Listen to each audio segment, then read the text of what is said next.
primeiro, bom dia, agradecer ao convite feito pelo professor Benedito, pelo professor Alex, agradecer a presença de todos, em particular dos meus colegas aqui da Unirio, e um agradecimento especial à presença dos meus alunos do grupo de pesquisa Direitos Fundamentais, Direitos Humanos e Transformação Social, do programa de pós-graduação, mestrado e doutorado da Universidade Estácio de Sá, que vieram para prestigiar. Muito obrigada pela presença de vocês.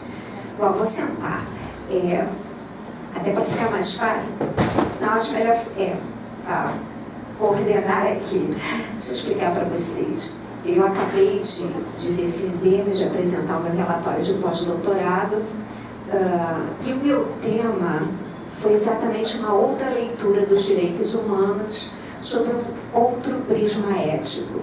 E eu fui buscar esse prisma ético numa tradição dos povos da África subsaariana, qual seja o ponto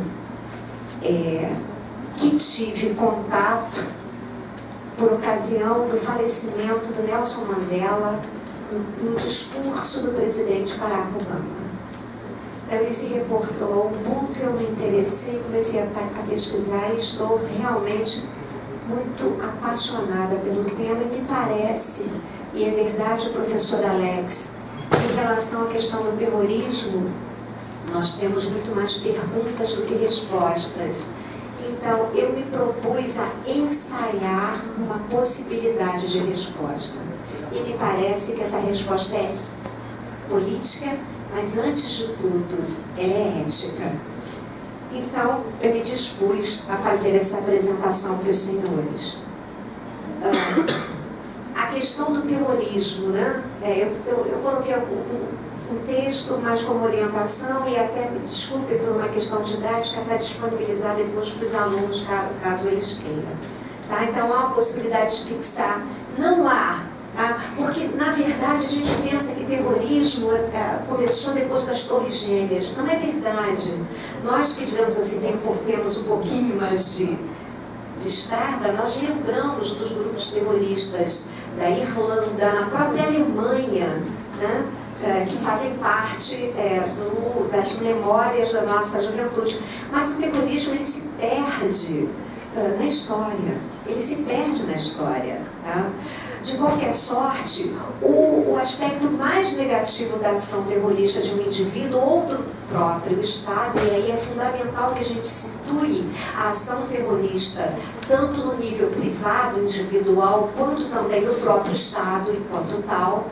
Né? O que vai revelar, digamos assim, a tragédia do terrorismo é o número de vítimas, que geralmente são homens, mulheres e crianças que sofrem exatamente como as colegas acabaram de colocar para nós no caso específico da Síria. Né? 5 milhões de pessoas apátridas, né, que vagam pelo mundo buscando uma perspectiva de vida e de vida com mínimo de qualidade de vida. Mas, de qualquer sorte, eu resolvi trazer, muito a título de exemplar, alguns registros históricos de ações terroristas. Vou passar muito rapidamente, aí eu começo antes de Cristo. O reino de Israel dominado pelos romanos, a resistência aos romanos, ela, em particular pelos zelotes, se deu através da guerrilha, se deu através dos assassinatos das autoridades romanas e dos hebreus que colaboravam com a ocupação. Então, nesse caso, o terrorismo ali, ele tinha um condão de reação contra a opressão. No Oriente Médio, esse lance do Oriente Médio, vem de priscas eras. Entre os séculos 11 e 13, Ordem dos Assassinos de Hashish, liderada pelo velho da montanha Hassan bin Sabah, o muçulmano ismaelita que ordenava assassinatos contra sunitas e cristãos. Mas tem mais, a Índia sob o domínio do Império Britânico, também os tugues atacavam as autoridades britânicas e os viajantes indianos endinheirados. A França, gente, durante a Revolução de 1789, o que foi o reino do terror?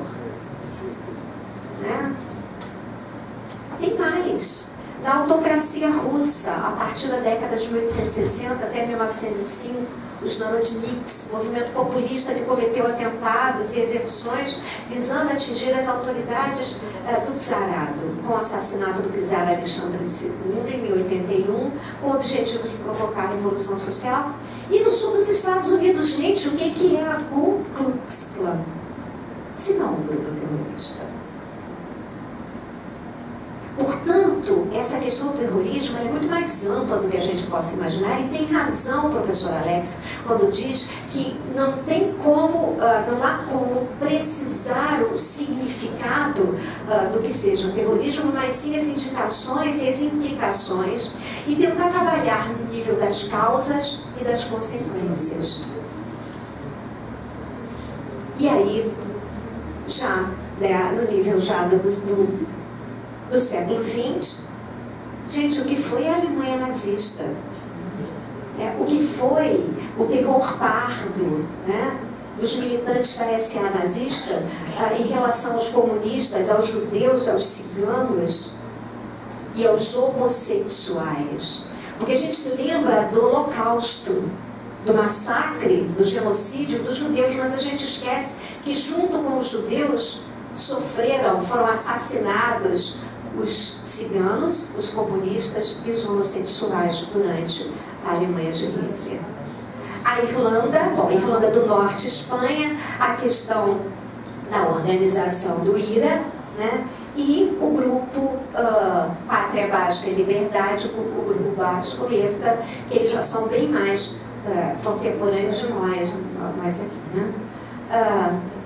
E agora, entre outros, em diversas partes do Oriente Médio, estendendo-se aos Estados Unidos e Europa, a Al-Qaeda e o Estado Islâmico. Muito bem, responsabilidade pela propagação desses atos terroristas. E aí quem fala não sou eu, o professor Paulo Pereira, da USP, coloca o seguinte: definir responsabilidade pela repressão aos atos terroristas tende a encobrir a necessidade de refletir sobre as causas deste fenômeno e sobre possíveis políticas de prevenção. Porque, como a gente pôde ver ao longo da história, tanto da civilização ocidental como oriental, a gente percebe que o terrorismo, enquanto um ato, ele pode tanto ser uma reação do indivíduo contra a opressão do Estado, quanto o contrário, uma reação do Estado contra os direitos individuais.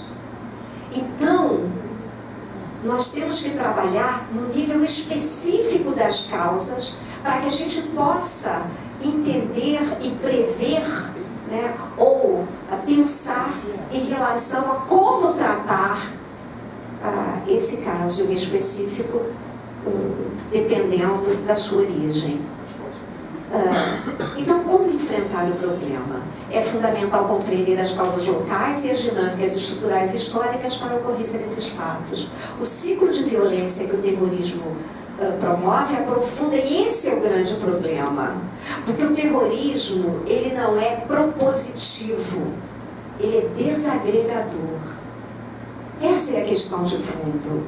Qualquer que seja o terrorismo, qualquer que tenha sido a causa, por mais legítima que ela possa ser, o terrorismo em si, ele promove a desestruturação dos laços políticos e sociais e não propõe soluções. Essa é a questão de fundo.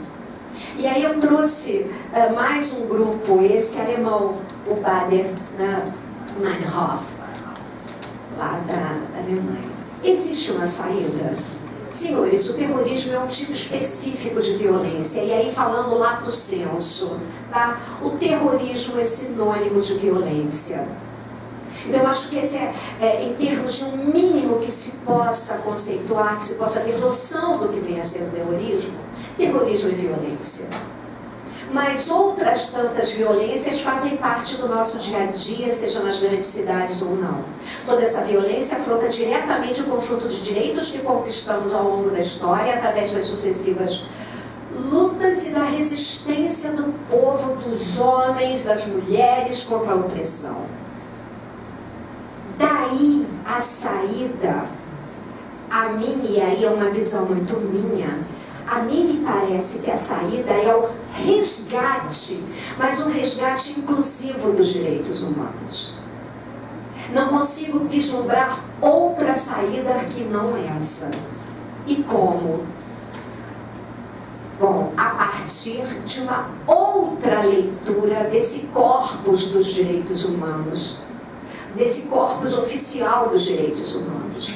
Por quê? Porque a questão dos direitos humanos, tal como tradicionalmente concebidos, já revelam em si uma relação conquistador-conquistado, incivilizado-civilizado, vítima-salvador, e não por acaso eu coloquei uma figura de um missionário em relação ao índio. Os direitos humanos, tal como consagrados, eles revelam uma imagem, uma proposição, um tipo de cultura imposta sobre outras culturas. E é muito interessante a gente perceber que os direitos humanos, normalmente, eles são cantados em prosa e verso, exatamente por aqueles que mais violam os direitos humanos. Estamos falando de terror? Muito bem, o que é Guantánamo? Então não tem como a gente botar o dedo na ferida do terrorismo sem previamente nós termos que situar sobre qual patamar ético que nós vamos fazer o resgate dessa sociedade, o resgate dos indivíduos no sentido da paz, da tolerância. A propósito, eu, professor, tenho 3 minutos, estou concluindo. Eu, professor Luiz Otávio, nós, com outros colegas, temos um artigo publicado a esse respeito sobre a relação entre o Ubuntu e a paz. E é sobre isso que eu vou falar agora para concluir. Uma proposta ao Ubuntu. O que é o Ubuntu? I am who I am because of who you are. Eu sou o que eu sou porque você é. Por causa da tua existência, eu existo. Então, está na hora da gente resgatar a alteridade. Está na hora da gente sair do signo basilar dessa sociedade liberal burguesa, de viés kantiano, fundado na autonomia da vontade, que leva aos egoísmos, e está na hora da gente ver o outro. Essa é uma visão utópica, romântica? Não, professora, não é. É uma visão prática. Vá na comunidade da favela do lixão da cidade onde eu moro e você vai saber o que é alteridade. Onde um vizinho cuida do outro, uma vizinha toma conta da filha do outro. É disso que a gente está falando. O Ubuntu corresponde a uma antiga expressão africana que significa ou que dá a entender que a lealdade expande e torna coerente a relação entre as pessoas, e essa frase não é minha, é do professor Luiz Otávio, que fez esse trabalho junto comigo. É uma pena que eu proponho, inclusive, a gente fazer aqui uma palestra para falar com vocês a respeito da minha pesquisa do pós-doutoramento, para a gente aprofundar isso. Tá? Provém de uma regra ética expressa nas línguas Zulu e Xhosa, e conquanto não se possa datar sua origem, diz o estado mental de ser que prevalece entre os nativos do sul do continente africano até os dias de hoje, segundo o qual o Muntu Bumbuntu Gambantu, que em Zulu significa uma pessoa é uma pessoa através de outras pessoas. A minha humanidade está em você. Uma pessoa com Ubuntu, e isso é o bispo Desmond Tutu quem fala, está aberta e disponível aos outros, após os outros, não se sente ameaçada quando os outros são capazes e são bons em alguma coisa, porque está confiante, porque sabe que pertence a um todo maior, que diminui quando os outros são humilhados ou menosprezados, quando os outros são torturados ou oprimidos. Ramose, que faz parte, que é um magistrado sul-africano, esclarece que essa ética contempla a possibilidade de se construírem espaços de fortalecimento de pessoas pensadas como seres incomuns e uma urgência de se efetuarem por força da individuação coletiva, pactos de coexistência entre diferenças. E essas diferenças podem ser políticas, étnicas, de gênero, religiosas, quaisquer que sejam. E foi exatamente essa concepção ética, Ubuntu, que possibilitou que não houvesse um revanchismo, a vingança por ocasião da superação do apartheid na África do Sul. A comissão de reconciliação, ela foi toda fundada sob um patamar, sobre um fundamento ético Ubuntu. Sublinha a relevância da acolhida dessa noção axial de Nelson Mandela, associando-se a seus esforços no sentido de se concretizarem experiências democráticas na África do Sul. Senhores, a mim me parece que o caminho da paz requer necessariamente o reconhecimento do outro. E o diálogo entre as culturas, sem o tacão da dominação ou do ódio, elementos estimuladores do terror. O terror é, antes de tudo, o desprezo ao outro. Antes de tudo. Isso é uma visão utópica? Não é. Basta vontade política. Promover o cultivo do Ubuntu significa para Mandela recuperar com todo vigor a interação entre pares e entre não pares. Em especial, investir massivamente na cultura da tolerância da paz, que deve começar na pré-escola, porque me parece que a saída é a educação. Um sistema educacional voltado para a paz, voltado para a inclusão, voltado para a tolerância, é a saída que a gente tem. Não só para a questão do terror, mas para todas as mazelas da nossa humanidade. Um bom dia e Ubuntu para todos.